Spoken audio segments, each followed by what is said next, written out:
Inaugura la mostra Architetture trasparenti a Villa Manin, illusioni, riflessi, passaggi oltre il visibile, l'arte contemporanea che trasforma la residenza dogale in un labirinto di percezioni dall'8 giugno al 26 ottobre. Però non solo bella da vedere, perché il nostro intento è che sia anche bella da vivere, nel senso che l'opera che vedete alle mie spalle è senza dubbio bella da vedere, ma ci sono anche molte opere che vanno proprio che richiedono un'esperienza diretta, che si possono attraversare con il corpo, come in questo caso si possono attraversare con lo sguardo, che mettono in discussione il rapporto fra se stessi e gli altri visitatori, perché appunto creano dei giochi di luce o di rifrazione che sono molto particolari. Quindi una mostra che è pensata certamente per affrontare un tema interessante, quello appunto degli spazi che possono essere attraversati in linea con il motto di Gorizia 2025, cioè senza confini, ma anche una mostra che può piacere a tutti e che appunto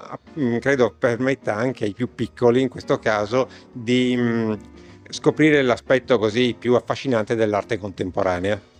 Un percorso giocoso, immersivo, interattivo nell'arte contemporanea, un viaggio tra spazi che si trasformano, volumi che si attraversano, trasparenze e riflessi che mettono in discussione i confini tra interno e esterno, tra realtà e percezione. È stata una sfida perché la villa non è un posto semplice, non è un posto neutro e abbiamo cercato di associare nella migliore modi possibili l'opera con il luogo. Quindi è stata fatta una ricerca e abbiamo dialogato con gli artisti, con le gallerie, con i collezionisti per trovare un posizionamento che fosse corretto. E per esempio l'opera che ha alle mie spalle è stata allestita in una sala delle prospettive con l'idea di rendere più ampio la sua stessa dimensione, verso l'alto e verso il basso, cioè cercando di rendere anche in forma pulviscolare l'effetto della luce.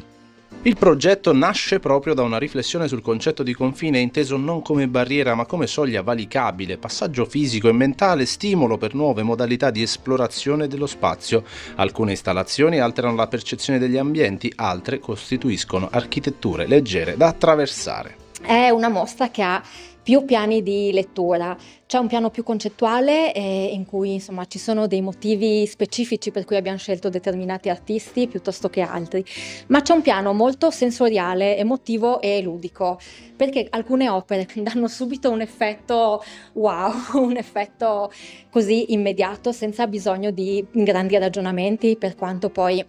l'artista crei queste opere seguendo precisamente un suo percorso e un suo obiettivo.